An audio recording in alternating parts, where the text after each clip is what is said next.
Assalamualaikum warahmatullahi wabarakatuh. Pada materi hari ini yaitu adalah tentang ukuran penyebaran.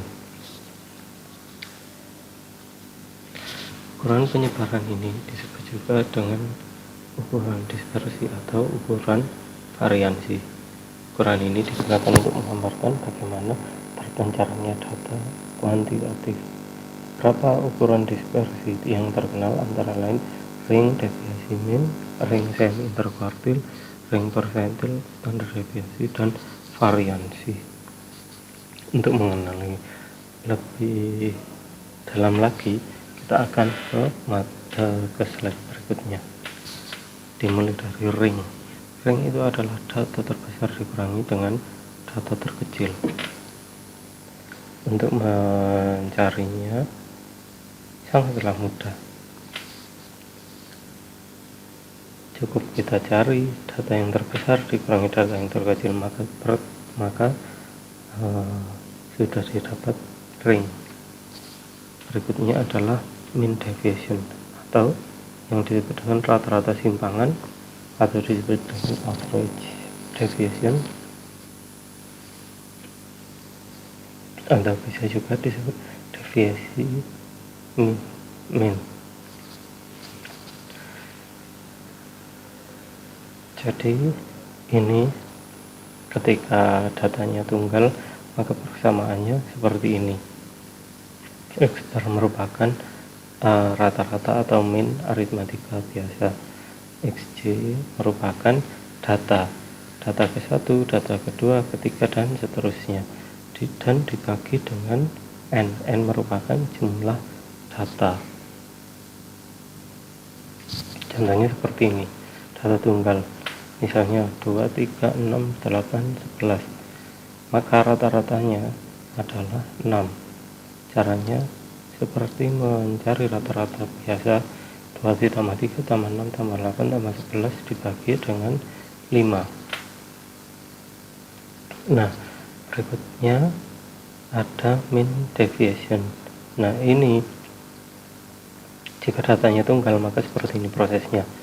Data pertama tadi 2 dikurangi sama rata-ratanya adalah 6, lalu ditambah 3, data yang kedua 3 dikurangi dengan rata-rata,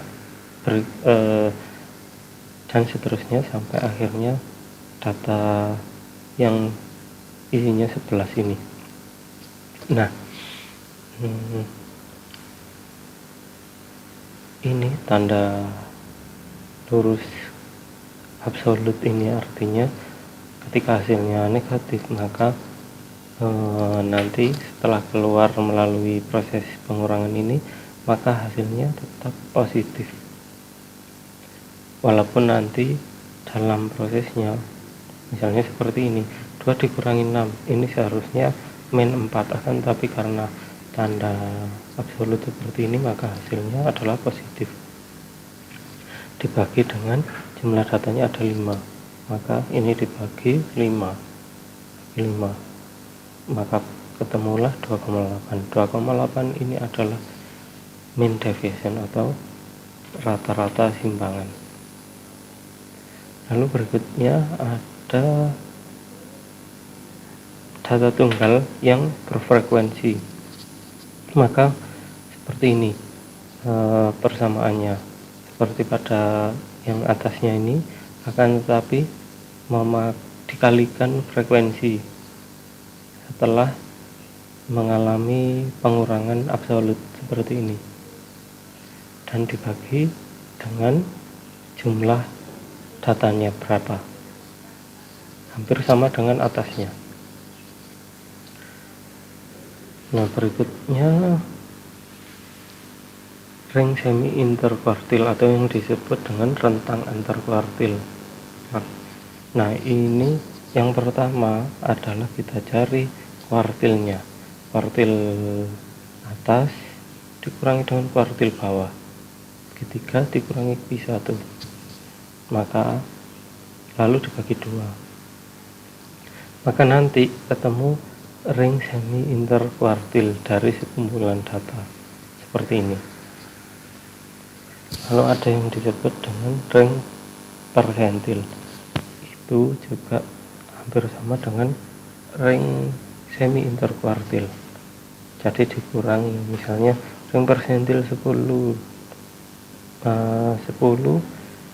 sampai 90 dari sekumpulan data adalah prosesnya seperti ini, P90 dikurangi P10 ini ring. Lalu untuk ring semi persentil itu tinggal dibagi dua. Ring semi persentil dari 10 sampai 90 dari sekumpulan data adalah, maka prosesnya seperti ini. Lalu yang berikutnya ada yang disebut dengan standar deviasi atau yang disebut dengan simpangan baku.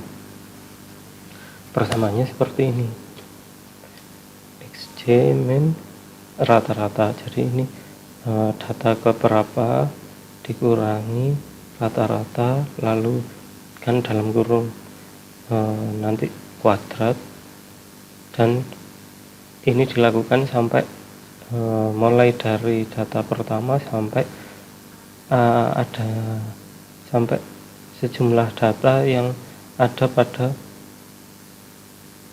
percobaan. Makanya jumlahnya seperti ini, sigma J sama dengan 1 N, ini atasnya ya. Jadi nanti mulai awal J nya ini 1, mulai dari data yang pertama sampai datanya yang sejumlah N, lalu dibagi dengan N ini jumlah datanya, lalu nanti dimasukkan ke akar, maka ini ketemu standar deviasi. Kalau standar deviasi dari tabel, kita memerlukan kolom baru di dalam sebuah tabelnya. Persamaannya seperti ini, ada frekuensi, jadi ini sigma dari data pertama sampai nanti sejumlah datanya ada berapa, lalu frekuensi dari kelas, misalnya ini kelas pertama, AJ ini adalah data atau tanda kelas dikurangi dengan rata-rata, ini di dalam kurung ya, dalam kurung AJ min X bar ini rata-rata tanda kelas. Misalnya tanda kelas pertama dikurangi rata-rata, lalu dikuadratkan, baru dikalikan dengan frekuensi data kelas pertama tadi, dibagi dengan banyaknya data dikurangi 1, seperti ini. Lalu nanti akan hasilnya ketemu dengan akar, dan ketemulah standar deviasi. Untuk mempermudah penghitungan persamaan ini, maka diperlukan bantuan tabel yang isinya seperti ini, FC, AC, AC, F. Jadi ini rentang nilainya nilai berapa sampai berapa, lalu ada frekuensi baru ini tanda kelas, lalu di sini perkalian antara frekuensi dan tanda kelas. Lalu berikutnya tanda kelas dikurangi dengan rata-rata. Di tabel berikutnya ada tanda kelas dikurangi dengan rata-rata dikuadratkan. Di tabel berikutnya ada tanda kelas dikurangi rata-rata dikuadratkan dikalikan sama frekuensi kelasnya. Nanti akan ketemu jumlahnya ini, yang titik-titik ini. Nah, ini nanti akan diproses di sini, tinggal dimasukkan ke sini saja, lalu sudah ketemu. Oke, berikutnya yaitu varians.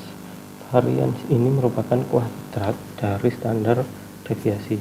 Jadi ketika sudah ketemu standar deviasi seperti ini, lalu dikuadratkan, maka itu merupakan varians. Bisa dibilang varians itu tidak perlu akar kuadrat seperti ini ya. Jadi langsung saja hasilnya dari ini, maka itu adalah varians.